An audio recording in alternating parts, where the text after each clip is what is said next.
নমস্কার বন্ধুরা, আমার একটা নতুন ব্লগ নিয়ে এলাম। তো আজকে আমি একটা আমার নিজের অভিজ্ঞতার কথা বলছি। সেটা হচ্ছে বিশ্বাস করে ঠকা আর কি। এরকম ঠকা যে স্টুডেন্ট লাইফে ঠকেছি, আরও ব্যক্তিগত লাইফে ঠকেছি। তো ঠকার তো আর শেষ নেই, আর মানুষকে মানে কি বলবো, আর কিছু বলার নেই, মানে বলার ভাষা নেই আর কি। তো যাই হোক, তো আমার যে বেস্ট ফ্রেন্ড ছিল ক্লাস 9-এ আমি পড়তাম, 10-এই মনে যেত, হ্যাঁ 10-এই। তো মাধ্যমিক দেওয়ার সময় 2 মাস বাকি ছিল, তা আমি তো দাদুর বাড়িতে থাকতাম। তো কোচিংয়ের ব্যাপার ছিল, তখন একটু কোচিংয়ের চলটা এখনও যদিও আছে, তখন বেশি ছিল। তো আমি দাদুকে না প্রেশার দিতে চাইতাম না, যে দেবে না তা নয়, মায়না টাইনাগুলো দিয়েই দিত দাদু, তো প্রেশার দিতে চাইতাম না। তো পরীক্ষার 2 মাস আগে না আমি একটা অঙ্কের টিচার রাখার চেষ্টা করেছিলাম, মানে মাকে বলেছিলাম। মা বলছে, দেখ তোর বন্ধুকে বলে যদি হয় তাহলে টিচারটা রাখ তাহলে, হ্যাঁ। তো কোচিংয়ে তা আমি আমার বন্ধুরাকে বলেছিলাম যে দেখ আমার যদি একটু আমাকে যদি একটু পড়ানো নেই আমার সুবিধা হয়, তাহলে কিছু কিছু জায়গাতে অসুবিধা হচ্ছে। বলে হ্যাঁ বলবো। তা হ্যাঁ বলবো বলে সে আর কোনো উত্তর নেই, মানে দিন যায় দিন যায় দিন যায়, উত্তর এদিকে পরীক্ষা এগিয়ে আসছে, কী করবো কী করবো। তা বলে কি রে, বলেছিস? হ্যাঁ স্যারকে বলেছি। কে কি নেবে না? এখনও নেবে না, অনেক ভিড় হয়ে গেছে ব্যাচে, বলছে আমাকে। তা আমি বিশ্বাস করছি, আমি তো বুঝতে পারিনি যে তলে তলে অন্য কিছু হচ্ছে আর কি। তারপরে একদিন দেখছি উপর দিয়ে দাঁড়িয়েছে, দেখি আমার আর একটা বন্ধুকে নিয়ে ও কোচিনে চলে যাচ্ছে আমার বাড়িতে, লুকিয়ে লুকিয়ে আমাদের বাড়িতে, যাতে আমি না দেখতে পাই। তা আমি তো চোখে ধরা পড়ে গেছে আমার। তো আমি কি করেছি, তো পরের দিন একদিন ধরেছে যে কি রে, তুই আমাকে কোচিনে নিয়ে গেলি না, ওকে দেখি নিয়ে যাচ্ছিস আরেকজনকে। তা আমি তো তোকে আগে বলে রেখেছি বল যে কোচিংটা ভর্তি হবে না, ওকেও নিচ্ছিল না, তো স্যারকে খুব রিকোয়েস্ট করাতে নিয়ে এসেছে। কারণ আমি তোকে ওর আগে আমি বলে রেখেছিলাম যে আমাকে একটু নিলে ভালো হয়। কিছুতেই সে আর আমাকে ঢোকালো না, হয়তো সে ভেবেছে তার থেকে যদি ভালো রেজাল্ট করি, এরকম একটা কিছু ব্যাপার স্যাপার হয়তো ছিল। কিন্তু সে কিন্তু আমার প্রিয় বন্ধু ছিল, কিন্তু বেস্ট ফ্রেন্ড। তারপর থেকে না মনটা একটু বিষিয়ে গেল মানুষের প্রতি, মানে ওই প্রথম আমার ধাক্কা আর কি। এক তো বাবার ধাক্কা, তারপর দ্বিতীয় হচ্ছে বন্ধুর ধাক্কা, বুঝলেন। তো যাই হোক, তো তবুও মন তো, মানুষের মন তো মানতে চায় না যে দেখুন, বিশ্বাস করি কাউকে না কাউকে। তো যাই হোক, ওটা একটা হলো। আরেক আরেকবারের অভিজ্ঞতার কথা বলি। সেটা হচ্ছে তখন আমি হয়তো উচ্চ মাধ্যমিক পড়ি, মানে পরীক্ষাটা হবে। তো এক জায়গায় না একটা মহিলার সঙ্গে আমার আলাপ হয়েছিল। তো মহিলাটা খুব সুন্দর দেখতে ছিল, হ্যাঁ খুব সুন্দর দেখতে ছিল। এবং কী বলুন তো, খুব কান্নাকাটি করছিল একটা জায়গাতে, মানে লোকের সঙ্গে কথা বলছিল, খুব কান্নাকাটি। তা আমি ভাবছি কী ব্যাপারটা, মহিলাটা এত সুন্দর কান্নাকাটি করছিল হঠাৎ করে। তা পরে শুনলাম যে তার মানে হাজব্যান্ড খুব মারধর করে, শারীরিক অত্যাচার মানসিক অত্যাচার করে, সে চাকরি করবে, মানে একটা চাকরি পরীক্ষা দেবে, বইয়ের দরকার। তা কি বাবা, এই সামান্য জিনিসের জন্য এত কান্নাকাটি করছে কেন? সে মানসিক অত্যাচার বা শারীরিক অত্যাচার, সেটা স্বাভাবিক, চোখ দিয়ে জল বেরিয়ে যেতেই পারে কষ্টতে, কিন্তু বইয়ের জন্য কান্নাকাটি করছে, এটা একটু অবাক লেগেছিলো। তাই বললাম যে কি, তখন আমি একটু আলাপ করলাম মহিলাটার সঙ্গে। তো মহিলাটা দেখলাম খুব মানে মিশুকের মতন, বুঝছেন তো, মিশে গেছে। কথা বলছে মনে হচ্ছে কতদিনের যেন চেনা পরিচিত।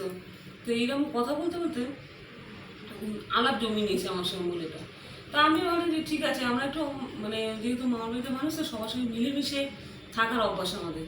তো ওই কী বলবো, মিলেমিশে থাকার অভ্যাস, তো ওরকমভাবে আমরা থাকতে পারি না, যে ঘরে ঘরে আটকা থাকা, সেই জিনিসটা পারি না। তো কি, যাই হোক, তো একদিন আমাকে বলে তুমি কোথায় থাকো, আর আমি ঠিকানা টিকানা দিলে, আমরা ফ্ল্যাটে থাকতাম। ঠিকানা টিকানা দিলাম, আর দেখি একদিন গিয়ে দেখি আমাদের বাড়িতে গিয়ে হাজির তুমি। আমি আবার একটু চমকে গেলাম, বাবা রাস্তায় আলাপ হলো, সে আমার বাড়িতে চলে এলো, হঠাৎ চেনে না জানে না, তবু কথা হয়েছিল যদিও। তো চলে এসে কী ব্যাপার বৌদি, বলে তোমার ওই গ্রামার বইগুলো দেবে, ইংলিশ আর বাংলা। বলছি হ্যাঁ দেবো না কেন, কিন্তু কী করবো না, আমার একটা চাকরির পরীক্ষা আছে, আমি বইটা দিলে আমার খুব ভালো হয়, আমি চাকরিটা পেয়ে যাবো। তা আমি বিশ্বাস করি না, বইগুলো দিয়ে দিচ্ছি। বিশ্বাস করো না, আমার মাসিদের গ্রামার বই, আমার গ্রামার বই, সেই মোটা মোটা বই, আর মাসিদের মোটা মোটা বই, আগেকার দিনে বই তো জানিনি মোটা মোটা হতো, সেই বইগুলো না আমি বিশ্বাস করে দিয়ে দিয়েছি ওনাকে। তার 1 মাস পরেই আমার পরীক্ষা। তো আমি ভাবলাম যে যদি ওনার একটু উপকার হয় তো ভালোই, এইভাবে আমি দিয়ে দিয়েছি। হ্যাঁ, তো যাই হোক, তো আমি দিয়ে গেছে, তো আমি বইগুলো না দিয়ে দিয়েছি। দিয়ে তারপর দেখলাম কিছু কি, পরে আর কিছুদিন বাকি আছে, মানে 20-25 দিনের মতো বাকি আছে উচ্চ মাধ্যমিক পরীক্ষা। তো মা আমাকে প্রথমে না বইটা দিতে না করেছিল, বললো দেখ তোর পরীক্ষা আছে, তুই আমার বইগুলো দিয়ে দিচ্ছিস। তাই বললাম মা দেখো, উনি খুব অসহায়, একটু বইটা পেয়ে যদি উপকার হয়, তার তার সুবিধে হয়, সেই হিসেবে আমি দিয়েছি। কিন্তু সে তো বইটা আমাকে ফেরত দিয়ে গেছে না, তার কথা ছিল বাইকটা এসে বইটা ফিরিয়ে দিয়ে মানে ফিরিয়ে যাবে, তো সেটা কিন্তু করেনি। তো আমি বাড়িতে গেছি খোঁজ নিতে নিতে নিতে, যে ঠিকানাটা উনি আমাকে দিয়েছিলেন খোঁজ নিতে গিয়ে কেউ প্রথমে চিনতে পারছে না তার ঠিকানা, ভুয়ো ঠিকানা নাকি তাও বুঝতে পারছে না। এবার আমি গেছি, তো কোনো রকম যেতে যেতে যেতে যেতে পেয়েছি, মানে মহিলাটাকে আর পাইনি। তো যার বাড়িতে উনি থাকতেন সে বলছে ও তো চলে গেছে। আমি চলে গেছে, আমাকে তো বই আমার বলে কেন কী হয়েছে আপনাকে, বলে আমি বললাম যে আমার কাছে আমার বইগুলো নিয়ে এসে আমার কদিন পরে পরীক্ষা, মানে আর 15 দিন মতন বাকি ছিল পরীক্ষা আছে, নিয়ে এসেছেন উনি চাকরি পরীক্ষা, বলে চাকরি পরীক্ষা না, মিথ্যে কথা, ওই বইগুলো বিক্রি করে বাড়ি চলে গেছে। আমি সে কি আমাকে যে বললো যে ওনার হাজবেন্ড খুব টর্চার করে, বলে মিথ্যা কথা বলে গেছে আপনাকে। ব্যাস আমার তো মাথায় বাজ পড়ার মতন অবস্থা। এদিকে মা সঙ্গে রয়েছে, মাকে নিয়ে গেছি, কারণ কোনো জায়গায় আমি একা যেতাম না, কেউ না কেউ আমার সঙ্গে যেত, কারণ আমি একা সাহস পেতাম না কোথাও যেতে একা। তো মা গেছে, মা তো আমাকে রাস্তায় বকাবকি করতে করতে নিয়ে আসতে করে করছে যে তোকে আগেই না করেছিলাম, তুই কেন দিলি, এখন কী করবি এই করবি। যাই হোক কোনো রকমভাবে তো হলো, সেই একটা অভিজ্ঞতা। তো এই আমার খুব মানে অভিজ্ঞতা, আরও আছে অভিজ্ঞতা, সব অভিজ্ঞতা তো কথা বলা যাবে না, কারণ আমি তো বলেছি যে ব্লকে সব অভিজ্ঞতার কিছু কথা ঢেকেছি আমাকে বলতে হয়, কারণ আমার আত্মীয় স্বজনরা দেখে তো, আর অসুবিধে। তো যেইটুকুনি অভিজ্ঞতার কথা মানে মনে পড়ছে, আরও আছে অনেক আছে, তো পরে মনে করলে আবার বলবো। সে আর আপনারা তো বন্ধু, সব একসঙ্গে তো বলার দরকার নেই, কেঁপে কেঁপেও বলা যেতে পারে।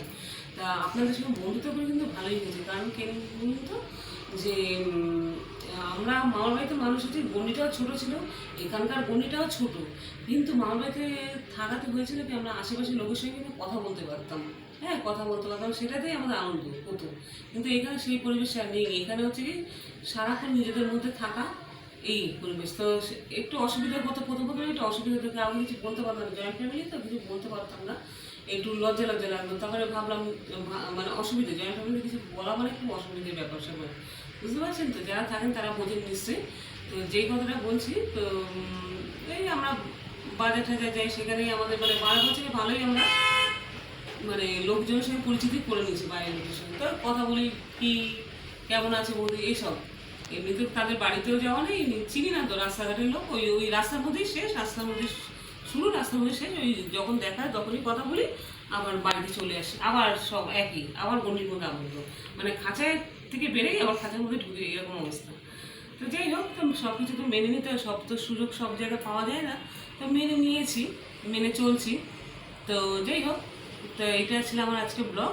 আরও কিছু অভিজ্ঞতা আছে, তো সব তো বলতে পারছি না, বুঝতেই পারছি না, একটু বাধ্যবাধকতার মধ্যে আটকে গেছি।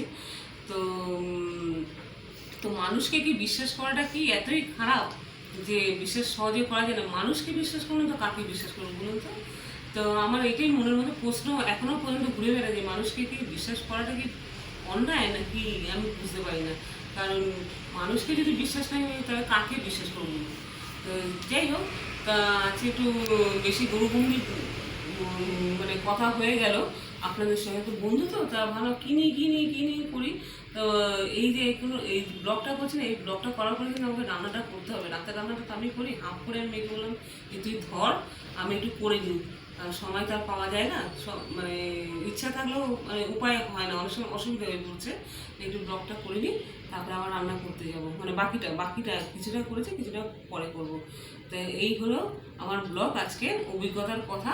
তো তা আমি এখানে শেষ করলাম। নমস্কার, ভালো থাকবেন, সুস্থ থাকবেন, আর একটা কথা বলি, সবাইকে পরিবারের ভালো রাখবেন আর নিজেরাও ভালো থাকবেন।